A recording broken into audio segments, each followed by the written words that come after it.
Welcome to the N.H.K, written by Tatsuhiko Takimoto, read by Davey Cadaver. Chapter 10, Dive, Part 1. Summer ended. I depleted my living expenses. I had no money left for food, so I decided to try sleeping to conserve energy. I would be awake for 5 hours, and then I'd sleep for 15. I tried living on that schedule. For the first 3 days, I didn't really have any problem fasting. At worst, my stomach hurt a little bit. By the time the 4th day rolled around, though, I couldn't think of anything but food. I want to eat ramen. I want to eat curry and rice. Regardless of my will, my body seriously wanted calories. This craving was impossible to fight. Finally, on the 5th day of fasting, I left the apartment. Spending my last few hundred yen to buy a pastry and another part-time job magazine, I decided to start doing physical work that very day. Physical day labor. I mastered the work surprisingly easily, bringing supplies into event halls, helping with moving and the like. Once in a while I made a mistake and got punched by one of the higher-ups. Even so, the work was refreshing. The rougher I treated my body, the more and more empty my head became. For the first time in several years, I could go to sleep and wake up feeling refreshed. Given all my credit card debt, I worked night and day for the first month. After registering with a temporary agency, I was able to get daily work. Once I'd accumulated a degree of wiggle room in my savings, I immediately reduced the amount of work I was doing. I decided to work for about half a month at a time, then stayed holed up for the second half. As long as I could make about 100,000 yen a month, I could actually maintain a rather pleasant life. Whenever possible, I tried to work nights. Nighttime traffic control was the best job. To be a security guard, you needed to get registered by taking a 4-day legal training course. Once you finished that, however, no other work was easier. In the middle of the night, I waved the glowing red guide stick back and forth at construction sites, far from human habitation. The only thing I could hear all night long was the echo of construction equipment operating behind me. On the nights when I worked as a guard, I was alone. Sometimes a car would pass, but all I had to do was wave the guide stick appropriately and caution, "Look out, slow down." Because I almost never needed to speak to others while working, I felt the same as when I holed up in my apartment. I just relied on my conditional reflexes to wave the guide stick back and forth, back and forth.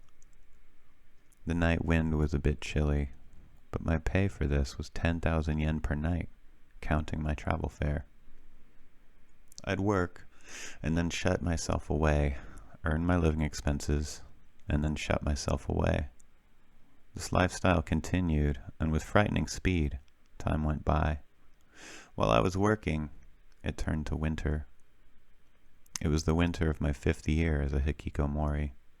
This year felt thoroughly cold, probably because I had previously sold off my kotatsu to the second-hand shop. Even covered head to toe with a blanket, I still was freezing, always shivering uncontrollably.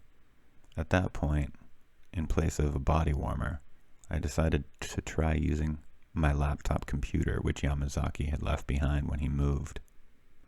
It's an off-brand Pentium 66 MHz notebook computer. I didn't want to have to carry it, so I was going to throw it away. But seeing as I have it, I'll give it to you, Sato, he said. He left with those words. I set the laptop on my stomach and turned on the power. A noisy whirring indicated that it was operating, and an anime wallpaper appeared on the liquid crystal screen. Being an older machine, it generated an amazing amount of heat. Soon I warmed up and began to grow sleepy. Just then, I recognized a familiar icon displayed on the computer's desktop. It looked like the executable file for the erotic game that Yamazaki had been making. Positioning the cursor on the file, I clicked to open it. The hard disk started groaning. After a long loading period, the game began. I played it for several hours, and then I understood. I understood that this was a terrible, terrible game. The genre was an RPG, but it was an extremely cheap RPG, with about 1/100th of the first Dragon Quest game's content. It wasn't an erotic game any longer, and the story was utterly ridiculous. Basically, the concept was something along the lines of a journey about love and youth taken by soldiers fighting against a giant evil organization. The game told the story of an average young man who becomes a warrior to fight evil and protect the heroine. This wish fulfillment scenario eventually bypassed the player, continuing meaninglessly on and on and on. I was dumbfounded. Come on, what idiot could have come up with this stupid scenario? It was me. I was the very person who had written the original outline for the story. I grew sad. It was a bittersweet sadness, because I thoroughly understood the scenario of the game. Soldiers taking a stand against evil. This had been our exact desire. We had wanted to fight an evil organization. We had wanted to fight villains. If a war had broken out, we would have joined the JSDF right away and launched kamikaze attacks. That definitely would have been a meaningful way to live, and an attractive way to die. Had there been villains in the world, we would have battled them. Fists raised in the air, we would have fought. There was no mistake about it. There weren't any villains, though. The world was just complicated in various ways, and there weren't any obvious villains to be found. It was excruciating. Our personal desires had become the framework for the game. As I progressed farther into it, I realized that it actually had a wonderful story. It was a simple, beautiful story. Right now, in fact, the main character, fighting an enormously powerful enemy, vowed to protect the heroine. "I'll protect your life." Heedless of his own safety, he prepared to challenge the gigantic enemy, and the final battle began. I was nearing the end of the game. There were 3 battle commands: attack, defend, and special attack. No matter how much I attacked the last boss, I couldn't do any damage. Naturally, just trying to defend myself didn't help either. Finally, I had no choice but to use my special attack, the final death blow, using my own life energy. I sacrificed myself in order to deal a mortal wound to the enemy. There was no other way to defeat the final boss. So the hero of the game held his revolutionary bomb in his right hand and went to perform his special attack. However, at the very, very end, at the exact second the hero executed his special attack on the final boss, the game suddenly froze. The game window closed, and the text editor started up. Yamazaki apparently had left a letter that seemed like an excuse. There really isn't any other way to destroy the huge evil organization than to use your special attack.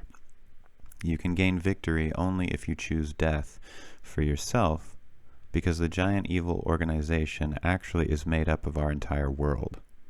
Because the second you choose death, the world disappears into nothingness. The evil organization, too, disappears into nothingness. Then peace will come to you. Still, I didn't blow my own head off with a bomb. That was my choice.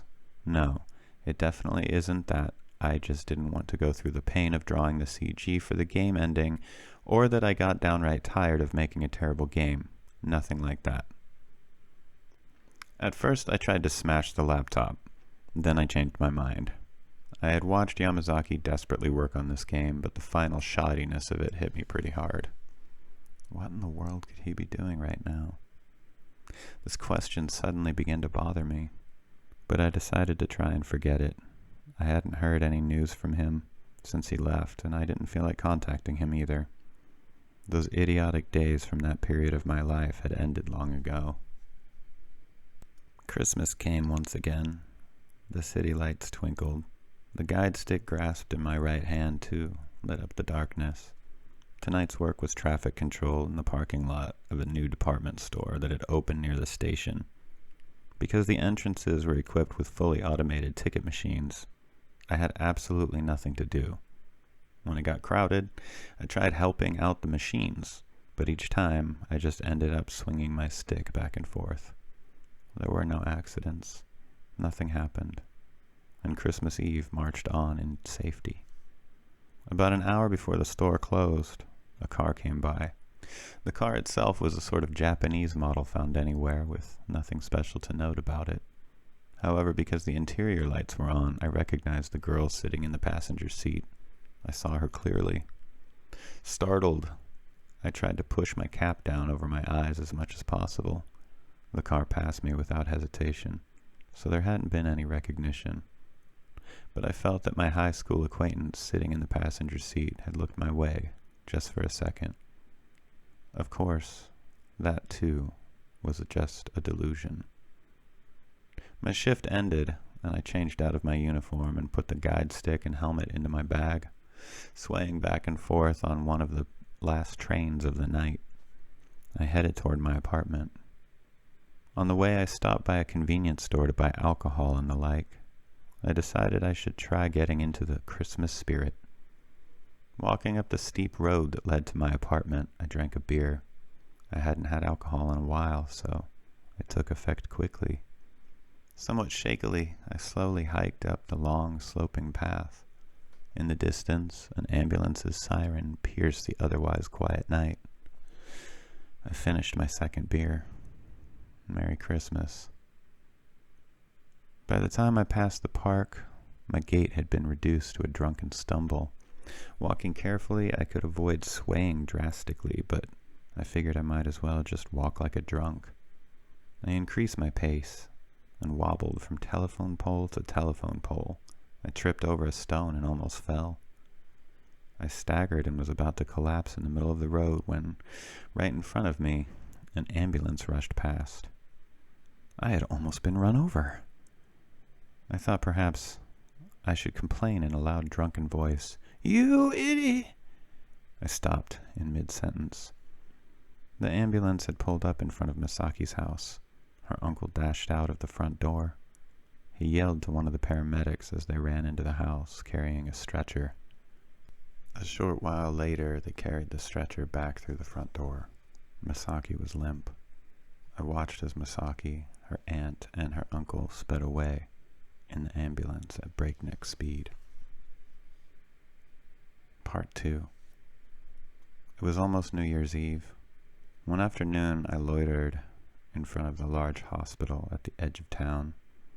This was where Misaki had been admitted. Earlier that morning, I had headed down to the manga cafe near the station and had gotten the information from her exhausted uncle. "Anyway, I'm sorry." Her uncle apologized to me for no reason. "We thought she was doing better. She'd been much calmer since quitting school, and had seemed really happy recently. I wonder if maybe that was because of what she'd planned. By the way, how do you know Misaki?" "We're sort of acquaintances," I answered. I retreated from the manga cafe and headed straight for the hospital, but I had been hanging out in the courtyard for nearly 2 hours. Among the visitors and patients out for strolls, I was pacing back and forth on the path from the main gate to the front entrance. Misaki was in a private fourth-floor room on the open psychiatric ward. Apparently, she'd swallowed a bunch of sleeping pills. It was nearly a fatal dose. Had they arrived much later, it might have been too late. It was uncertain where Misaki had obtained the sleeping pills, but they might have been from the neighborhood psychiatrist. But to have amassed enough pills for an effective suicide attempt, she must have been going there for quite a while. That meant that this attempt clearly had been intentional. Misaki had planned her death for a long time. What in the world did I intend to do, showing up unannounced? I couldn't make anything better for her. Should I try saying something like, "Don't die"? Should I try yelling something like, "You still have tomorrow"?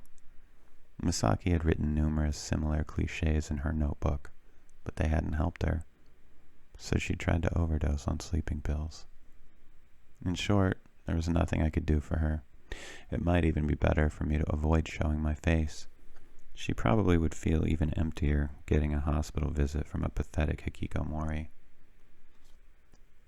When I thought about the situation that way, I decided to go home. but at the hospital gate, my feet would stop on their own. Once more I turned back toward the front entrance and repeated the entire cycle.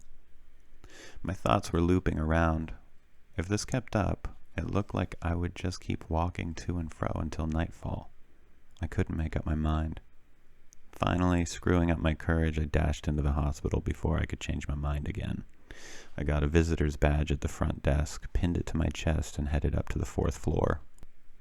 The entire 4th floor was an open psychiatric ward. At first glance, it seemed no difference from a normal hospital. I'd thought that a psychiatric ward would be full of straitjackets, electroshock equipment, and lobotomy laboratories. However, this open ward was clean and cheerful. It seemed like an ordinary part of the hospital. Or so I thought. When I noticed that an older woman of around 60, apparently a patient, had squatted down in the corner of the hallway, I quickly headed for room 401. In the far corner of the 4th floor hall, a nameplate identified Misaki's room. Misaki Nakahara, it said. There was no mistake. This was the room. I knocked softly. There was no answer. I tried knocking again, a little harder. There was still no answer. However, my knocking seemed to have dislodged the door, though it might have been open partially to begin with. Misaki? I peeked into the room. She wasn't there. Well, if she's not here, there's nothing I can do. I'll go home. I decided to leave behind the fruit basket I had bought in the hospital gift shop, and I noticed someone had left a train schedule open on the shelf next to the bed. The schedule was annotated here and there in red ballpoint pen. Moving it aside, I put down the fruit basket. As I did, a scrap of paper fluttered to the floor. I picked it up and read it. Mika Tororo was delicious. Therefore, farewell, everyone. Shoving the scrap of paper and the schedule into my coat pocket, I dashed out of the hospital and headed toward the station. The sun had begun to set. They should have put her in a closed ward with iron bars over the windows, not an open one where she could come and go freely. They should have put her in a straitjacket and pumped her full of medicine to make her happy. But because they hadn't, Misaki had left the hospital. She was heading back to the town where she'd been born. She was likely going there to die. I remembered the discussion we'd had a good while ago. Subareya, the runner, apparently went home to the countryside right before he died. Then he ate grated yam with his mother and father, it says. I guess everyone wants to return to their hometown before they die, after all. That was probably true. Misaki, too, must have started wanting to return to her hometown. She likely intended to dive into the sea from the tall, sheer cliffs at the Cape, where she'd said she'd often played. It wasn't going to be that easy, though. Now that I'd found her suicide note and the train schedule, her luck had run out. As far as I could tell from looking at the notes marked on the schedule, Misaki had boarded the train only an hour or so before. If I chased after her, I should be able to make it in plenty of time. I knew where she was headed, and on top of that, I had money. If I used taxis for part of the trip, I might even reach the destination before Misaki. There wasn't any reason for me to worry. On the night train, I opened a map purchased at a bookstore along the way. I looked for that cape, the one where Misaki said she often played when she'd been little. Here it is. The map showed only one cape near her hometown, so this had to be it. Misaki probably had boarded the train that had departed right before mine. Mixed in with people returning home for the year's end, she likely was heading for the town where she'd been born, toward the Cape, known as a famous suicide spot. However, she didn't know that I was following her. I wouldn't let her escape. I was certain to catch up with her. On that point, at least, I wasn't worried. The problem lay elsewhere. When I found Misaki, what should I say to her? I understood her suffering, if only a little bit. It was just the very tip of her pain. Even so, I could imagine it to some degree. She probably felt trapped, as though she'd run out of options, and her pain would never, ever disappear. Not in her entire life. Of course, that was natural. In a way, her pain was common to all mankind. It was an ordinary suffering. Everyone is troubled by similar feelings. I, too, was troubled by them. Even if I keep living, there's nothing to be done. It's only pain. Knowing that, could I stop her from jumping? Did I have the right to stop her? As a member of society, I probably should say something appropriate like, "Even so, keep on living," or "Stop whining." I understood all that. I understood it, but still. While I was mulling over these things, the train arrived at its destination. Exiting the station, I found that the town was deserted. It was already the middle of the night, but even given the time, the area around the station was as silent as a ghost town. There was no sign of anyone on the streets. On top of that, it was snowing and really cold. As the town was located on the Sea of Japan, it was in something of a blizzard zone. I fastened shut the neck of my coat and headed toward the sole taxi in sight. The driver seemed surprised by a customer's arrival. The man, poised at the threshold of old age, looked as though he'd been sleeping in his seat. Hurriedly, he wiped his eyes. Getting into the warm car, I pointed at the map to show him my destination. The driver looked at me for confirmation with an expression that said, "Are you serious?" I nodded, and the car took off, causing the chains on the tires to clank. "Sir, why would you want to go to a place like that so late at night?" "Sightseeing. Please hurry." About half an hour later, the taxi exited onto a hilly road that ran along the ocean shore. It headed straight up a steep hill. On the right, the pitch-black sea spread out. When we reached the top of the hill, the taxi stopped. "This place actually has become quite famous for tourism, but there isn't anything here." The taxi driver spoke as though in apology. I paid the fare and got out of the taxi. "You don't really plan to—" "No, the construction is complete, so it should be fine."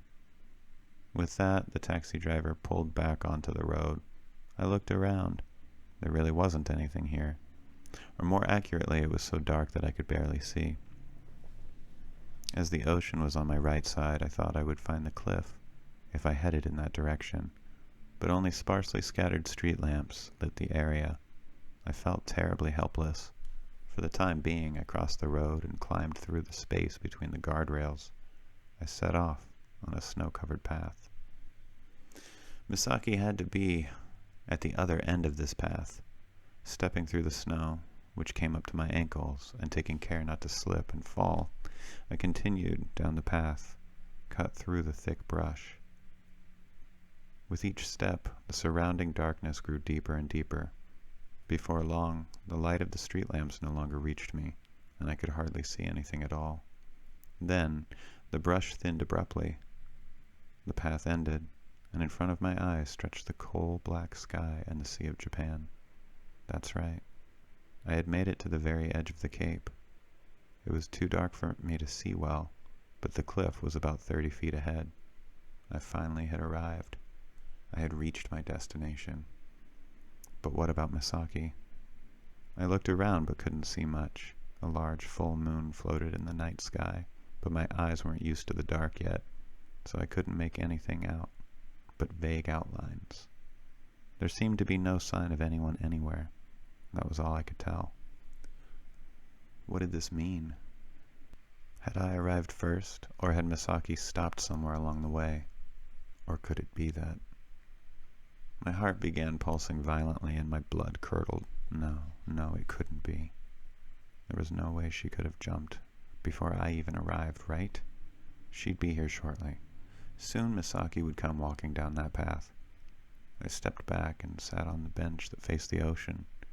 With my face turned expectantly toward the little path, I waited for Misaki. An hour passed.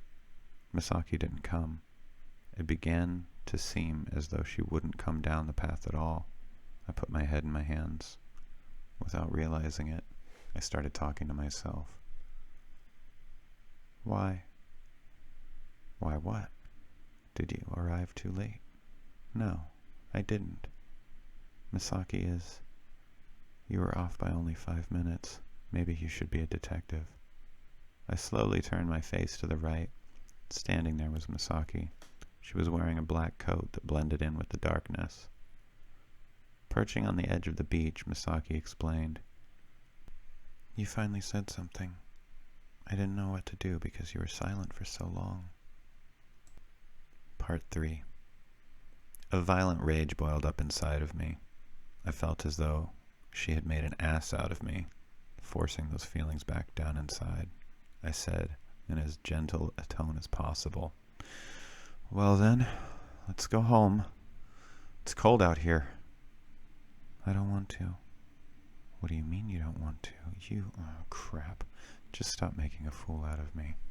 I nearly started railing at her as hard as I could, but somehow I was able to control the impulse. I tried to remember a book I had read long ago, The Psychology of Self-Injury. It had theorized, those who try to commit suicide actually want someone to save them. They want someone to listen to what they have to say, so try and listen to them with a kind demeanor, as gently as possible, without chiming in, and without any sort of negative comments. Those seemed to be its key points. I turned to Misaki as I fixed my collar. That was proof of my gentle attitude. Then I said, "Don't die! Let's keep living!" Misaki smiled. It was a derisive smile. I wanted to tell her just how much trouble I had gone through to get all the way here, of course. I held back. In a kindly tone, I asked, "Why did you attempt suicide so suddenly?" "It wasn't your fault or anything, Sato." "I know that, so I've grown tired of living." "Explain in more concrete terms." "I got sick of everything. There was no reason for me to keep on living." She chanted these abstractions, a smile still on her face.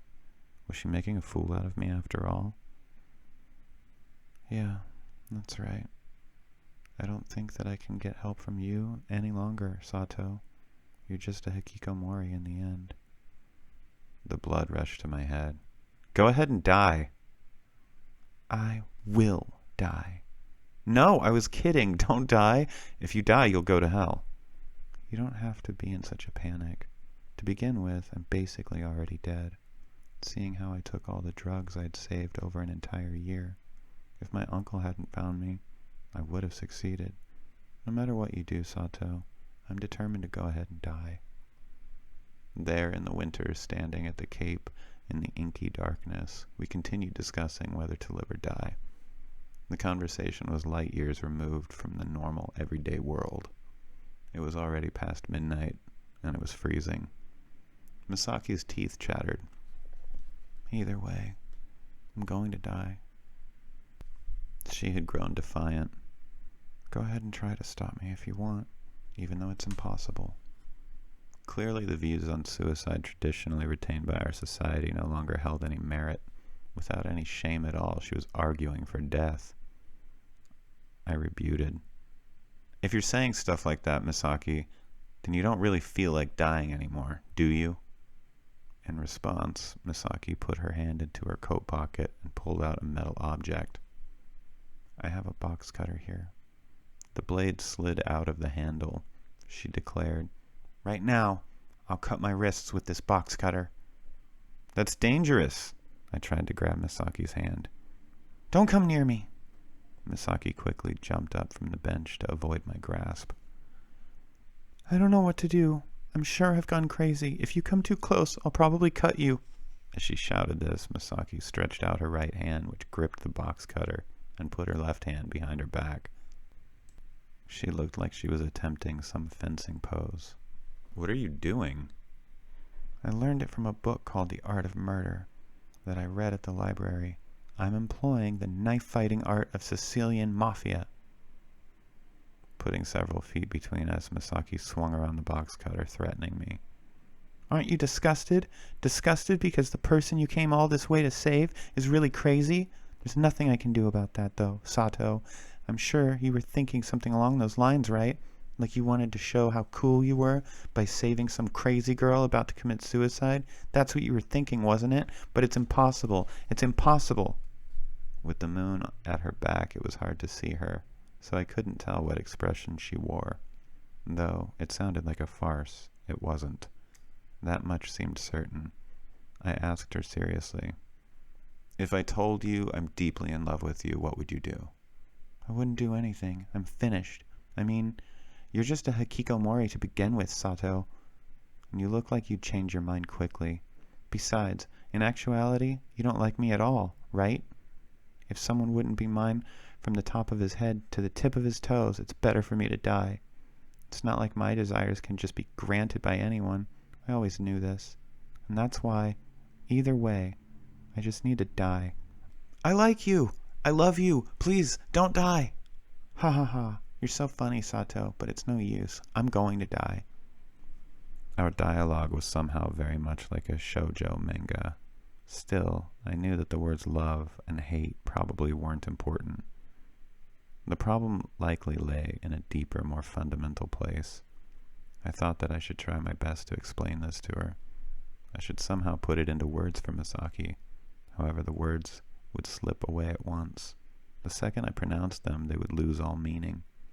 I just didn't understand. What should I do? What did I want to do? What was I thinking? It didn't really matter if she died. That's what I thought. It's all the same in the end. The only difference is whether death comes sooner or later. Even if I do keep on living, there will be only more suffering and more hardship.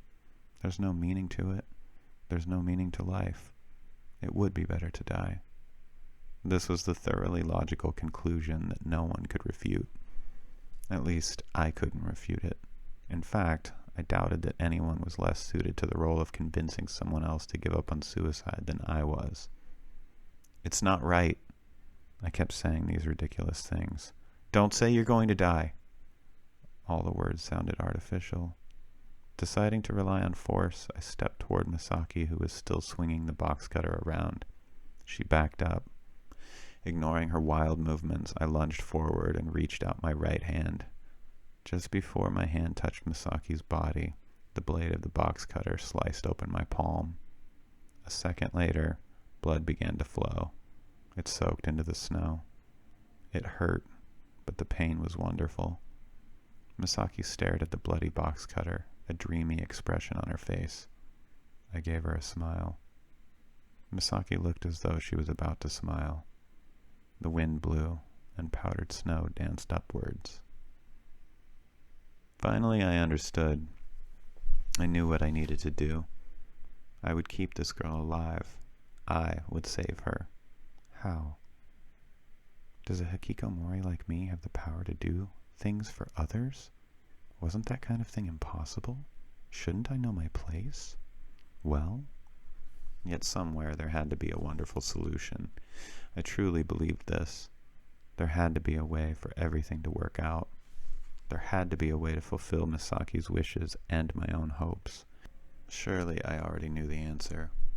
I would erase her pain and make it possible for her to live on, laughing and happy. I would give her the vitality to make it until tomorrow, give her the strength to live. The method? I had to know it already, somehow. Once she said to me, "If that type of bad God did exist, then we could go on living in good health. If we could punish the responsibility for our misery onto God, then we would have that much more peace of mind, wouldn't we? If I could believe in God, I could be happy. Even if God is a bad guy, I know I could become happy. The problem is I have a poor imagination, so I can't believe in God very easily. Look, couldn't he create some really showy miracle for me, just like he does in the Bible?" She wanted to believe in a God, but her God was a villain. He was the main instigator of all evil. If she could believe in the existence of someone so evil, Misaki had said she could keep on living. If a miracle occurred in front of her, it would prove the existence of this villain. She had said that, in that case, she would be able to keep on living. I'll grant your wish. The method was unfathomably difficult, terrible, and likely would require an enormous sacrifice. That itself, however, was what I desired. To sacrifice myself to save the heroine would be the noblest act I could perform.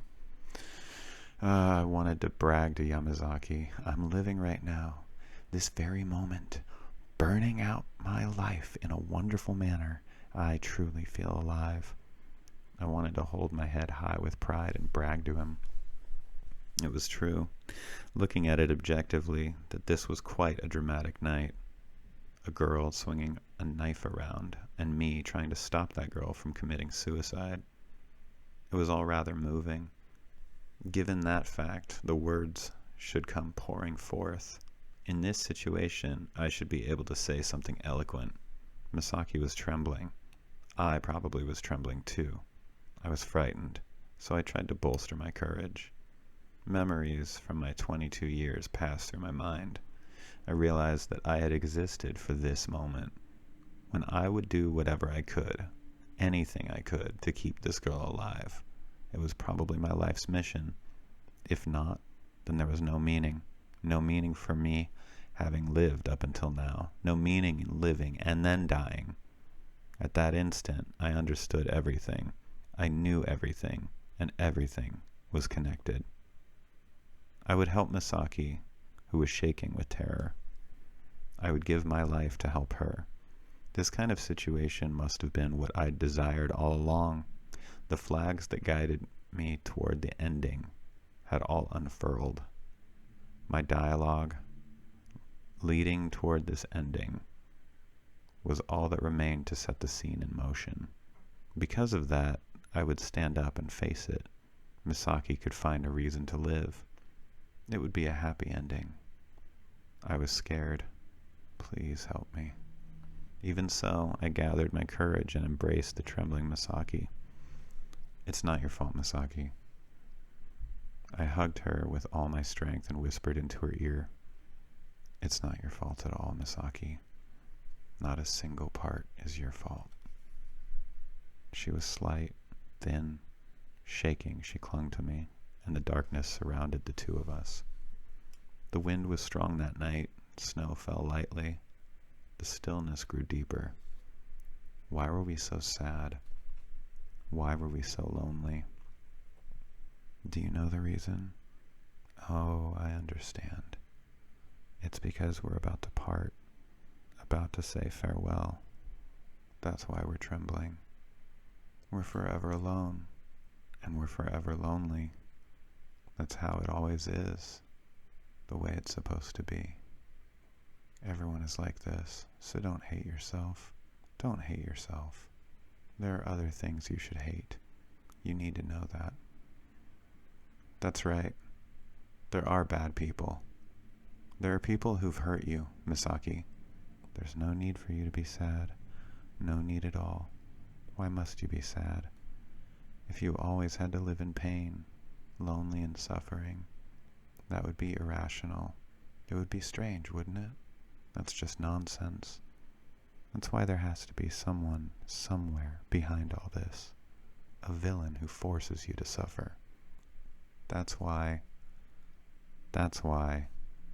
in this world, conspiracies exist. However, there is more than a 99% chance that the plausible-sounding conspiracies that you hear about from others are simple delusions or even intentional lies. When you visit a bookstore, the books with titles like The Great Jewish Conspiracy to Ruin the Japanese Economy, or The Super Conspiracy of the CIA that hides their secret pact with aliens, are all just trivial delusions. Even so, a tiny percentage of people actually have stumbled upon a real conspiracy. There is, in fact, one person who witnessed with his own eyes a conspiracy that exists at this very moment in the most extreme secrecy. Who is this person? It's me. What was the enemy's name? I knew it. I had known it for a long time. The name of the evil organization that tortured us. The terrible god for which Misaki had earnestly wished. Its name was N.H.K. That's right. I remembered everything now. The name of my enemy. my mission, the reason for my existence, the reason I had continued to live until now, and the reason I had spent every day empty and vapid.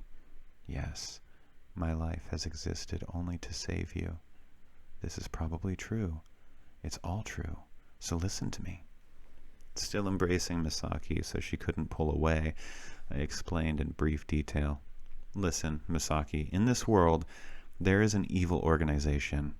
Its name is N.H.K. N.H.K. is a huge organization that spans the entire globe. They're an evil secret society, and they're the ones who put you through this pain. It's all the N.H.K.'s fault. After this, if anything bad happens around you, it's all the N.H.K.'s doing. Everything is the N.H.K.'s fault.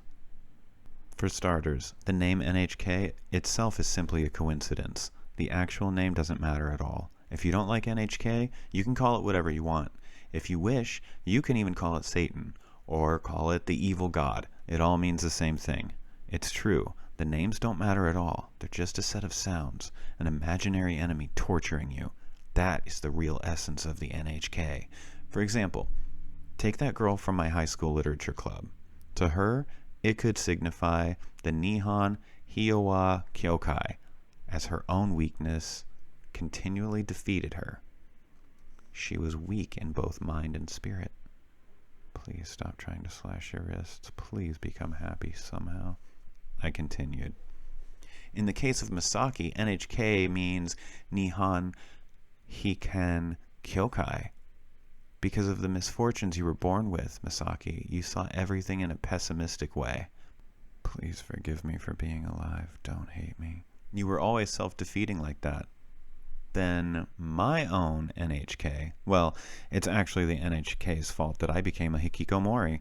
Just as it's their fault that you suffer, Misaki. That's the truth. I learned this through a certain technique. I fought with them. I've been fighting with them for a long time, but it's no use anymore. I've finally fallen victim to them, and they'll kill me before long. But Misaki, you're fine. You must live on, in health. Misaki clearly was frightened, as I kept spewing nonsense. I released her and took a step back. Now I would show her a miracle, a great miracle, in order to prove the N.H.K.'s existence. I would reveal my true nature as a strong soldier who battled the N.H.K., and I would defeat them for her. If I did that, Misaki probably would believe my story. She would live on, smiling. She most likely would stop hating herself, and her pessimistic personality probably would be healed. That was the answer. I would give her immutable love. You were afraid. You were afraid of being hated by others.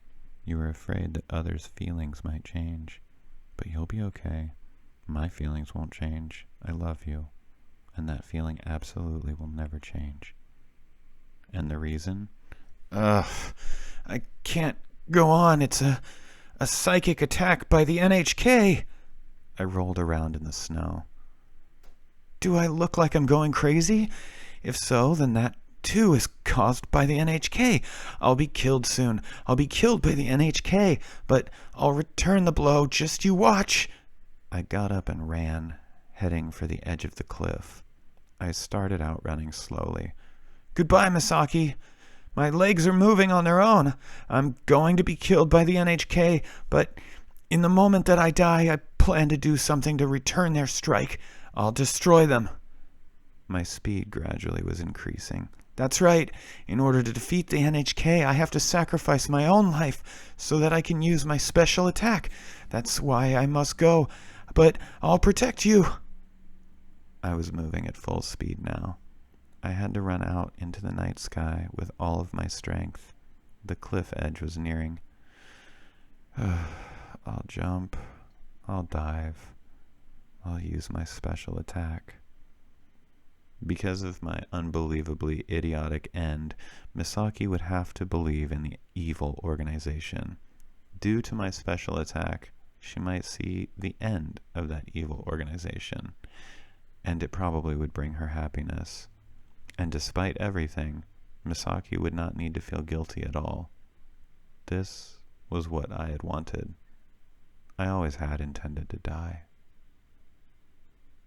I would fulfill my own life's purpose and also save Misaki. Truly, this was the cleverest way to kill two birds with one stone. I was the one who had planned to die. I always had planned to die. After all, I even had tried to starve myself to death, but that had proven to be impossible. A weak-willed person like myself couldn't carry through with something like a fast. My limit was 4 days.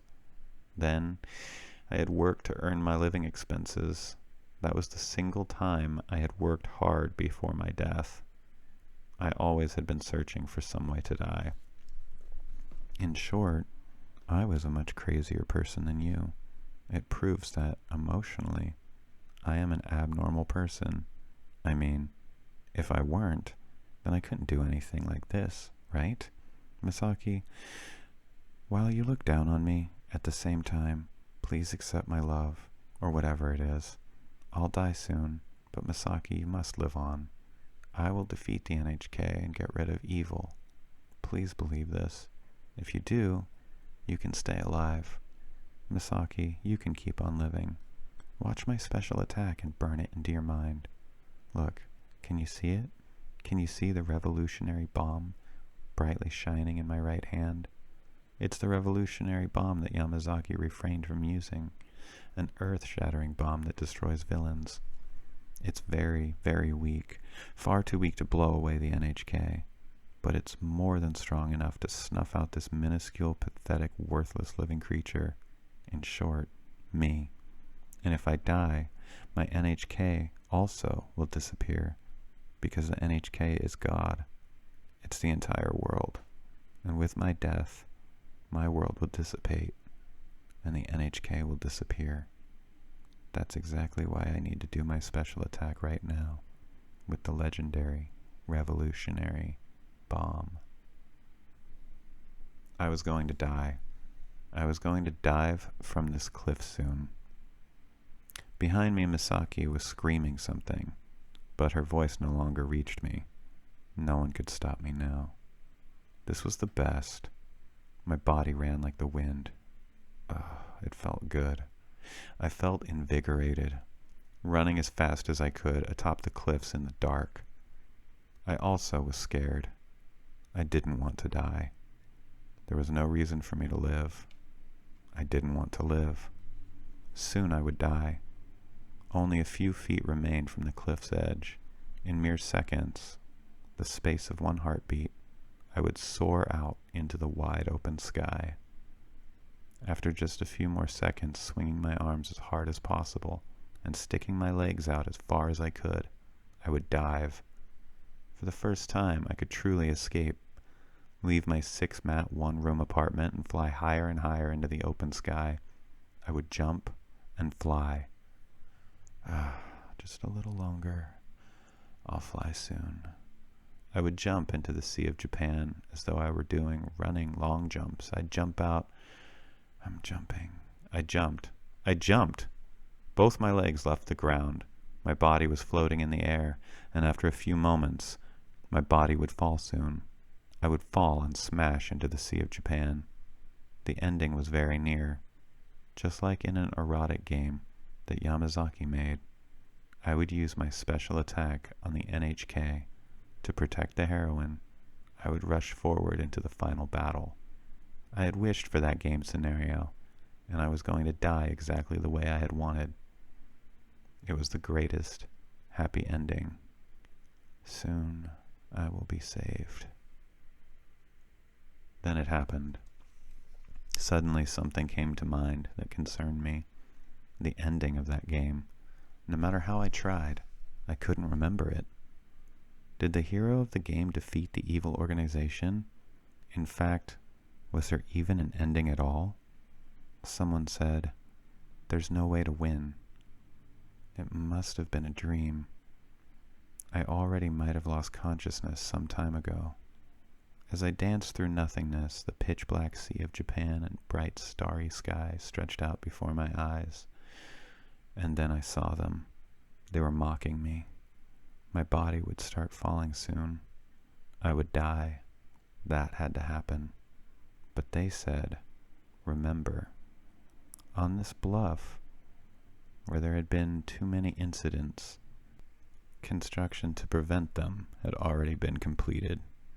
The revolutionary bomb disappeared without going off.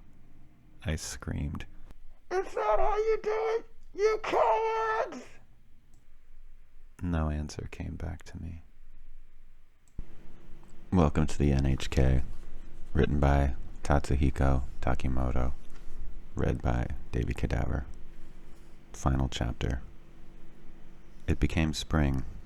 Of course, I was holed up in my room. Why? Why am I holed up?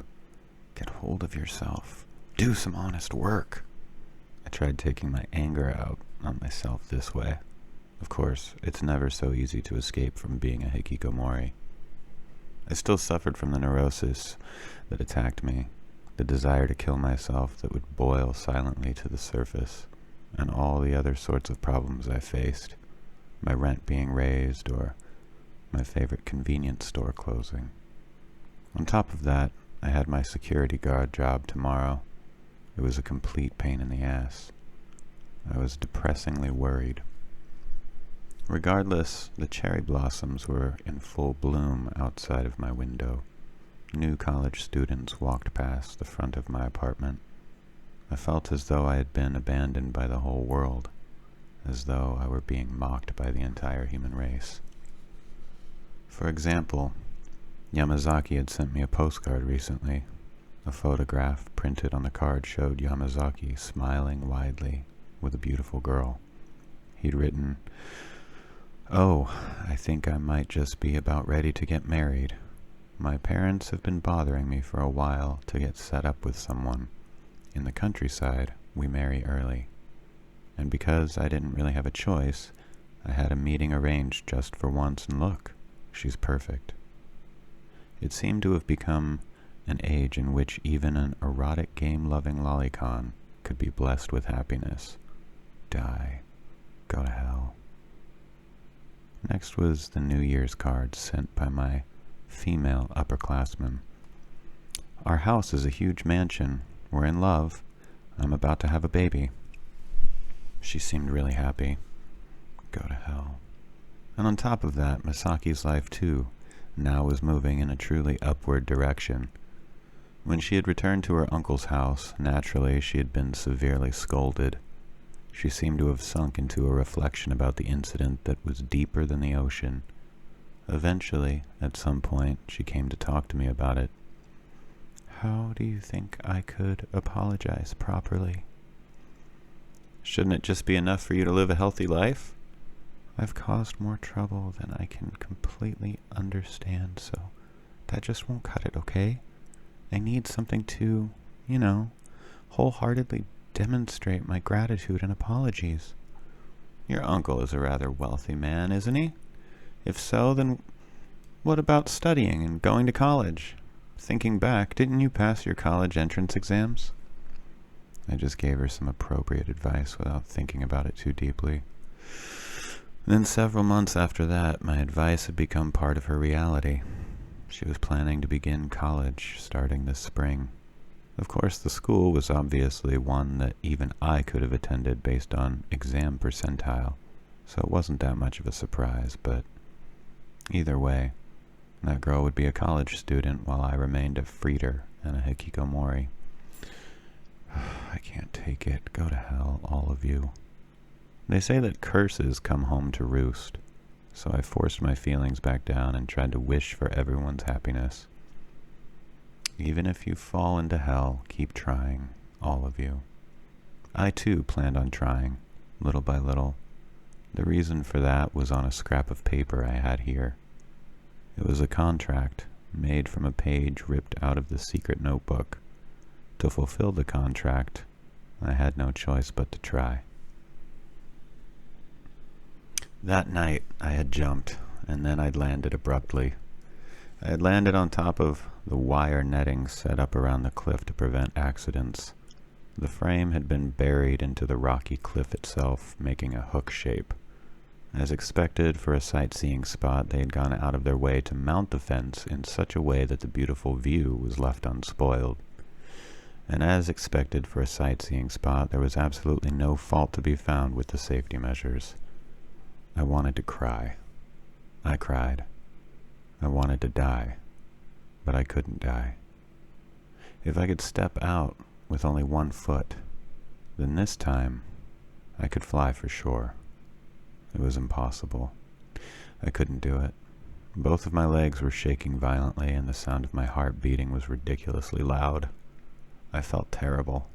I was nauseated, and I didn't want to be there anymore.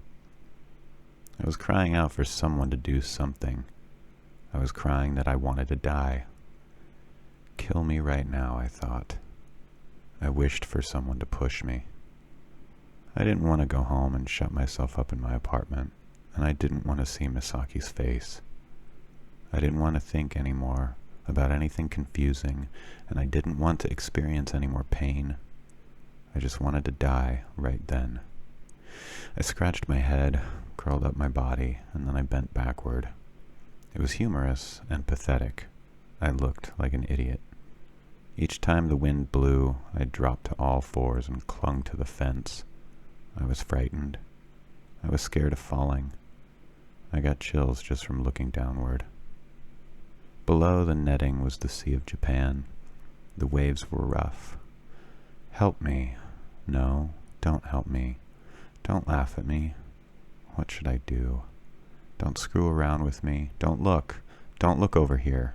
Why are you crying? Am I the only one who wants to cry? Misaki stuck her face out over the edge of the cliff and looked down at me. I covered my face with both hands. I didn't know what to do. I didn't want any more disgrace in my life. Stretching herself out over the cliff edge, Misaki held out her hand. She was trying to save me. The look on her face said that she pitied me. Swiping away her outstretched hand, I put my leg on a rock wall and climbed up the cliff myself. I slipped on frozen sections several times, landing on my ass in the netting each time. On my third try, I succeeded at climbing about 7 feet up the cliff. I collapsed on the edge. Misaki stood in front of me. Grabbing my hand, she pulled me toward the highway as hard as she could. She was trying to get me away from the edge as quickly as possible, and I ended up dragged along the top of the snow. When we arrived in front of the beach, where we had been sitting a few minutes earlier, she started hitting me. She hit me over and over. In the end, I also suffered a shoulder tackle. I rolled onto my back, and Misaki leaned over me. She buried her face in my chest, letting out sobs that weren't even words. My right hand, which had been slashed by the box cutter, started to hurt.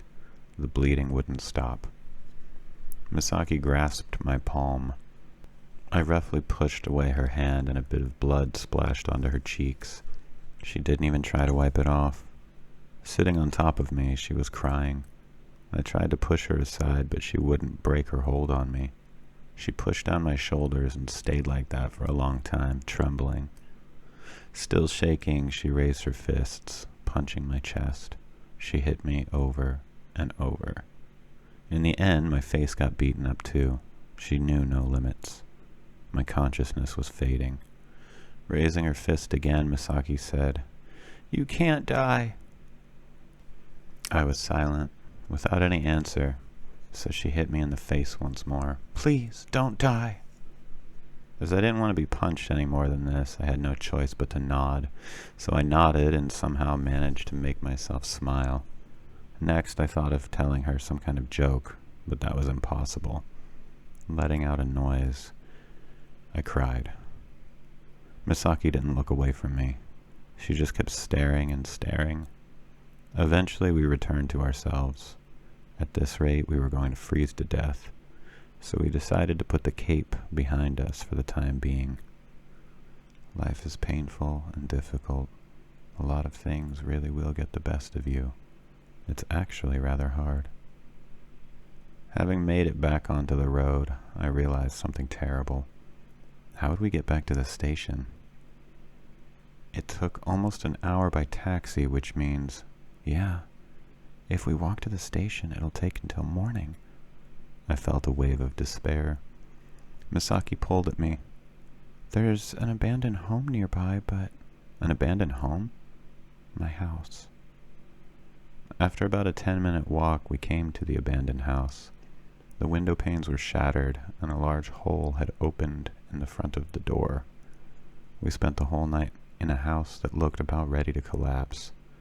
Surprisingly, though, I don't remember it being all that cold. We talked and talked about all sorts of things in that house, where there was a missing floorboard with every step. Misaki told me about her memories of the house. Most of them were tragic, but a few of them were nice, too.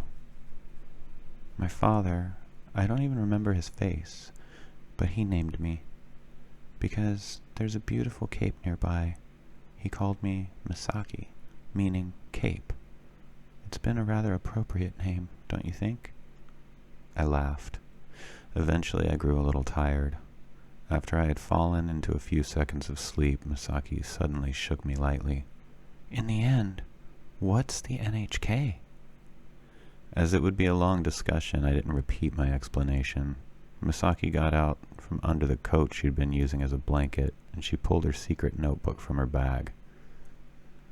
I thought of an N.H.K. too. Huh? It's dark, so can I use your lighter? Oh, it's okay. I can read letters, even in the darkness, she said quickly, as she started writing something in her secret notebook with a ballpoint pen. Okay. It's finished. She tore out the page and handed it to me. The only light came from the moon shining in through the window. Lying face up, I forced my eyes into focus to read the contents of the paper. Contract for membership in the NHK. Nihon Hitojiki Kokankai. The purpose of the Hitojiki Kokankai. Members will exchange hostages with each other. You offer your lives to each other as hostages. In other words, it means if you die, I die too, damn it. If we agree to this, then we will be unable to act like nuclear powers glaring at each other during a Cold War. And even if we want to die, we will be unable to. If the situation turns into, I don't care, even if you die, then this group's system has failed. Let's make sure that it doesn't become that way. President of the NHK, Misaki Nakahara. Name, member, number. Look, sign it quickly. I took the ballpoint pen from her. I was troubled by it for a while. In the end, nothing at all had been resolved. It wasn't as though anything had changed. Let's look forward in life. Are you an idiot? We have dreams, so we're okay. We don't have any kind of dreams. I wondered if I would be able to go on living every day, whispering to myself, I can't take it anymore. Is that okay? What do you think? I worried back and forth about this for a little bit. In the end, though, I just signed the contract. Meanwhile, Misaki, shutting the contract back in her bag, grabbed my shoulders and pulled me close. Our eyes met at point-blank range, and then, in a loud voice, she declared, Welcome to the NHK. Her overly enthusiastic expression struck a humorous chord. Fending off a fit of stifled laughter, I thought to myself, I don't know how long this can continue, but I'll try as hard as I can. I made this small decision. NHK member number 1, Sato Tatsuhiko, had been born. Welcome to the NHK. Written by Tatsuhiko Takimoto, read by Davey Cadaver. First afterword. In the beginning of the 21st century, the hikikomori phenomenon suddenly broke out widely across Japan. As a sharp-eyed man, I thought I'd jump on the tide of the times and earn a lot of money. I'll write a story about hikikomori and become famous. I'll become a best-selling author with my hikikomori story. I'll go to Hawaii using the royalties. I'll go to Waikiki. My dreams stretched out endlessly. However, once I actually started writing the story, I soon regretted it. It was painful. What happens when a real hikikomori writes a hikikomori story? Inevitably, you start having to use your own experiences in your creation. You start having to write about yourself. Of course, stories are fiction, and no matter how much one of the characters I used looks like me, he is himself, and I am myself. Even if we speak the same way and live in the same apartment, we are still unconnected. We inhabit separate worlds. Regardless, it was still painful. It was embarrassing. I felt as though I were taking my own shame and revealing it to the world. In the end, I got caught up in paranoid fantasies. What if everyone is secretly laughing at me while I write this kind of story? I really thought this. In truth, I still can't read this story objectively. Each time I reread it, I start to have light hallucinations. I break into a cold sweat. Each time I approach one of a few specific places in the plot, I start wanting to throw the computer out the window. At other particular points, I start wanting to run away from home to live deep in secrecy in the mountains of India. That was probably because the themes addressed in this story are not things of the past for me, but currently active problems. I can't look at it from afar thinking, how young I was then. This is all a real problem. For the time being, I went ahead and wrote the whole thing. I decided to write everything I could, and what came out of it was this story. Reading back over it, my face turning red. Well, how is it, really? When I read it on days when I'm in a good mood, I think, amazing, I'm a genius. And on days when I'm depressed, I think, I suck to have written something like this, die right now. Even so, I think that what is probably true about it is simply, I wrote everything I could possibly write. Well then, hello everyone, my name is Tatsuhiko Takimoto. This is me, my afterword for my second book. I owe it to a lot of people this time around too. Everyone who had something to do with this book, and everyone who is reading it, thank you so very much. I still will do my best after this. I will get pumped up and try hard. Tatsuhiko Takimoto, December 2001. Second afterword. Several years have passed since I wrote, I still will do my best after this. I have not done my best. Proof of that is in the fact that I haven't written a single new story. I've been reduced to a NEET, living as a parasite on the royalties from this book. This may be the result of trauma or something like that. Because of it, I developed a strange disease in my brain. Because of this disease, which causes everything to remind me of the trauma, it makes my brain cry out. It makes my brain cry out each time I try to write a new story. My brain is always crying out, and because of that, I have become unable to write stories at all. Because of the terrible fear that I faced when I wrote this book, I no longer want to write stories, and have become completely unable to write any. Oh, what a terrible tragedy. For a young and talented, at least he thinks so, writer to have become incapacitated because he wrote this book. You must read this now. A rare dark mystique is hidden in this book, which holds the cursed origins I have explained above. It seems that a comedy manga writer long ago went crazy, and often would disappear, but there was likely a ghastly force contained within the work that destroyed him, mentally. Because there must be some similar force within this book. It is a book that I confidently can recommend to anyone. It can even help with home and office communication. This book is optimal as a graft onto discussions like, hey, do you know the NHK? And then someone will say, the Nihon Hikikomori Kyokai, right? It's really funny, but it made me cry a little too. It's embarrassing to mention something that's selling so well, but no one knows minor works. One could say that a book around this level is indeed the masterpiece that truly could help everyone's communication. There are jokes about all sorts of current events included, and it's extremely useful for helping young people think about the present times. It could even be said that if you read this book, you'll be able to understand the feelings of young people who live in our society today. Older people will be surprised, thinking, oh really, young people nowadays are like this? And those of the same age as the characters in this book will sympathize, thinking, I understand, this sort of thing happens all the time, and can enjoy reading it. At least, I think this book has as much value as its price. I promised that it would take first place in a ranking of books that you won't lose anything by reading. I feel not even the slightest pang of guilt over giving you the above sales pitch. That's the honest-to-God truth. Although these are days when I can't hold on to any sort of conviction that God actually exists. Let's get back on track. It's already spring. It's warmed up. Birds come to the tree outside my window.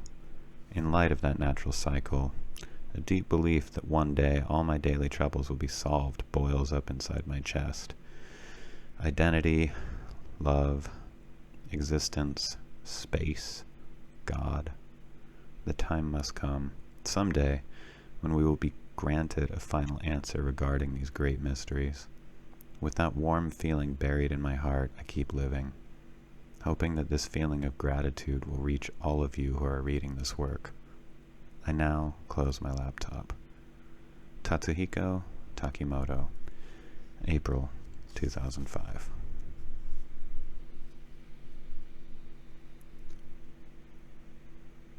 Thank you for listening. I hope I did an adequate job narrating this book. It was a pleasure for me to read it, and I'm glad that I was able to share something that